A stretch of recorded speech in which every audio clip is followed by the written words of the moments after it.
All right, everybody, welcome back to Random Troy Radio. I am your host, Alicia de Artola, and once again, I am here with one of the greatest to ever do it, Reggie Bush, USC legend, Super Bowl winner, and we're here to talk about the college football playoff Yeah, with Reggie on behalf of Modelo. So, welcome, yeah, Reggie. Hope you're doing yes, well. Hope you're excited for one more game of this college football playoff fun. absolutely, absolutely. Who wouldn't be excited about more football? And I love seeing the college football playoffs finally happen. 12-team playoff.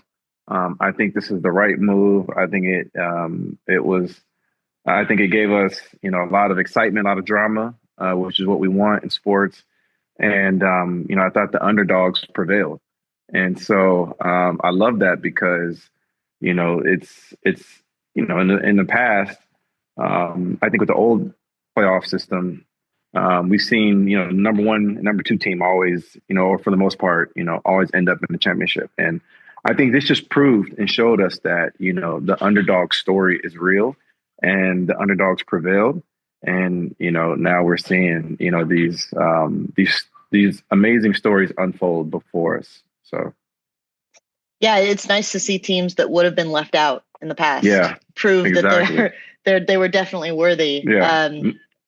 Now that we've seen, the bulk of this 12-team playoff, and obviously you're a supporter of it, is there anything you would change about it? Like, there's been a lot of conversations about everybody seems to, well, a lot of people seem to like it, but Yeah. there's still some smoothing out. Like, would you change the seating, or would you just keep it exactly as it is? Um, I don't know if I would change the seating. I thought the seating was pretty good. I thought the only good team I thought got left out that I thought should have been in there was BYU. I thought BYU was a team that could have really made a run into the playoffs, deep into the playoffs. We saw what they looked like in that bowl game. They looked great. They looked just physically dominant, and so I don't know what the fix is to that yet, but I would definitely love to see there be some focus and inclusion of just teams that are really strong that we know are strong, but maybe they don't win the conference or whatever it is, but we just want to make sure that we're always delivering that they're always delivering a great product, right, on TV, because that's what fans want to see. They want to see a great product at the end of the day. We want to see good games, which is what I thought we saw. But other than that, I think one thing I would change is maybe the playoff rule, or the overtime rules. I just the whole just giving them the ball on the what is it, the 20, The 25, yeah. the 25-yard line, to me it's just mind-boggling because you're 5 yards away from the red zone basically, and so yeah, I just feel like teams, you should still have to work to get that far. And so maybe I don't know if that's implementing the NFL's new kickoff rules, new kickoff system, or what. But I just think there just needs to be more of a regular play for overtime. If that makes sense. Yeah, no, that makes total sense, and I've heard that from a lot of places. Yeah, The college overtime rule basically makes it so that you can just kick a field goal no matter where you yeah. start, and Or yeah, Texas just throw a post route, on fourth down, and you're in end zone. You know what I'm yeah, saying? And it just feels kind of like you're really giving the offense a huge benefit. I just got to complete one post route, and I'm pretty much going to score a touchdown. You know, and I don't know. That just feels a little unfair.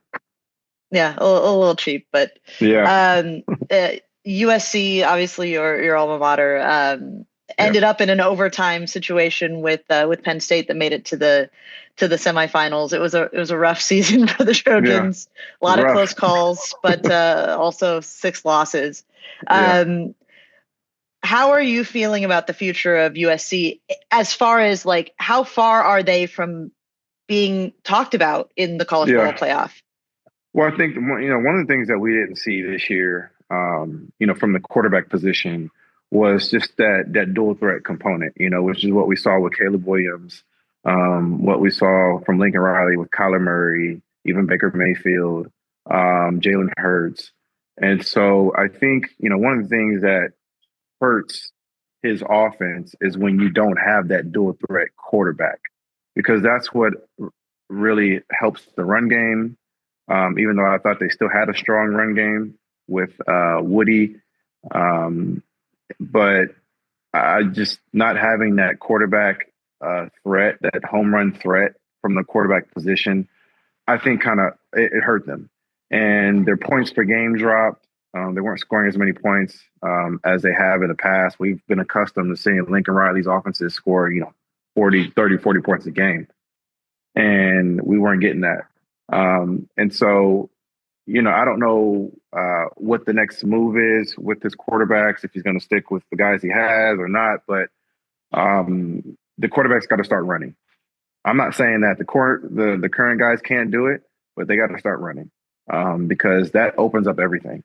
And that needs to be a message, to the quarterback room. Like, hey, listen, like you guys aren't just here to throw the football.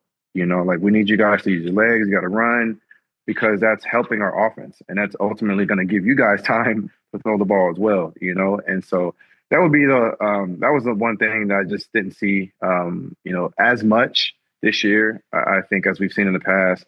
And I think because of that, it just kind of slowed the offense down, a little bit. So I'm interested to see, what changes, will be made and what improvements, will be made at that position, because we know the quarterback position, it's the money position. It's literally the money position, in college football, now, and it's crazy to say that, but that's it, and when you play at USC, there's a significant amount of responsibility that comes along with that. Yeah, I mean, that's that's for sure. Obviously, the two quarterbacks that are going to be in the college football playoff championship game have a ton of responsibility on them, Riley Leonard and Will Howard. Will Howard was a guy that USC supposedly looked at to transfer in last year, and it's starting to look like a bigger miss than it did at the time. What do you think of this matchup? Not just with the quarterbacks, but with these two teams. Who do you think has the edge in this game? So Notre Dame and why am I drawing a blank right now? Ohio State, yeah. Ohio State, yeah. Ohio State has looked so good in these playoffs. And from the run game to, even Trayvon Henderson hitting some big home run plays, which I've always liked Trayvon Henderson. I've always felt like he was a home run hitter. He had to sit behind a couple other running backs, and I think he also fought through some injuries as well. But I feel like he's finally getting his shine because he's a guy that you have to account for. And when he's on the football field, he opens it up for everything else. And so I'm so sorry. My phone thing clicked out. Sorry about that. I didn't even realize that.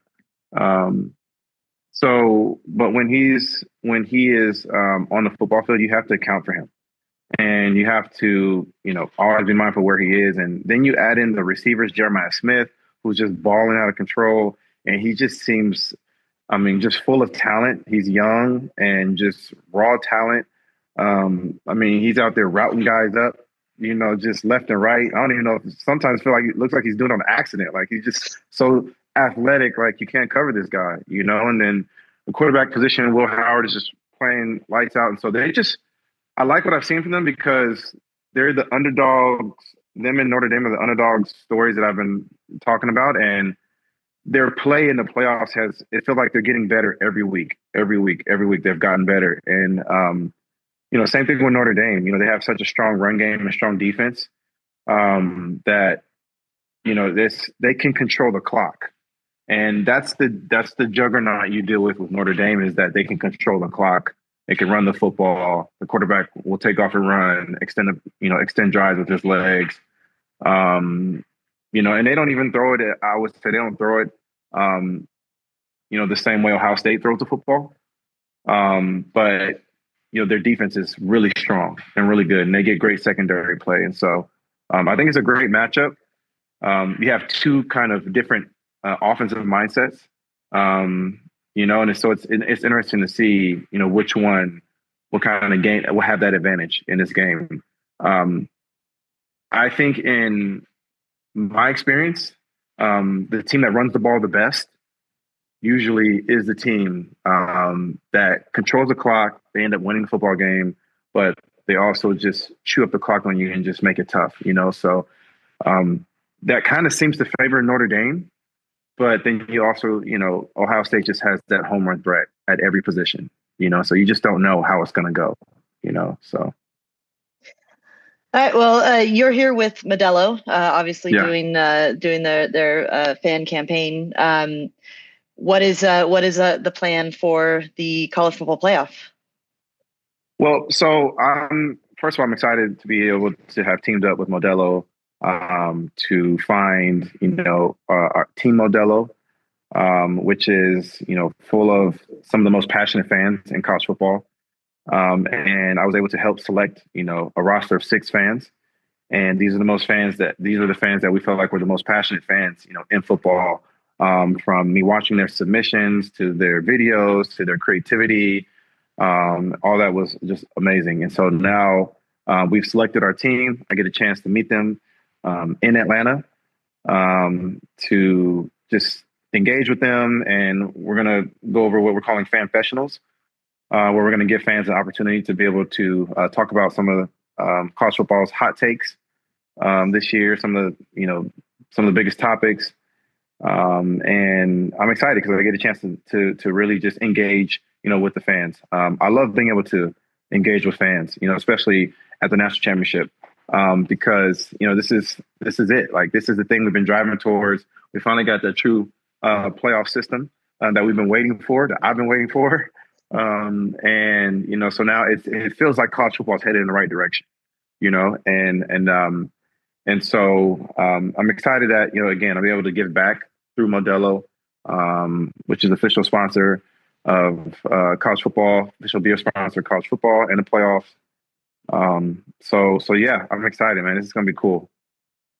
Yeah, the playoff has been fun, I'm sure, from a player perspective to be able to compete on the field, but like from the fan perspective, USC wasn't in the playoff, and this was still one of the best post seasons that I can remember in college football. So it's great to be able to obviously this is all great for the fans as well, and it's great that you guys are recognizing the importance of fans in this game, in this sport, and in all of this. So thank you for being here with us today, and hope you enjoy the game. I personally will be rooting for Ohio State. I don't know about you.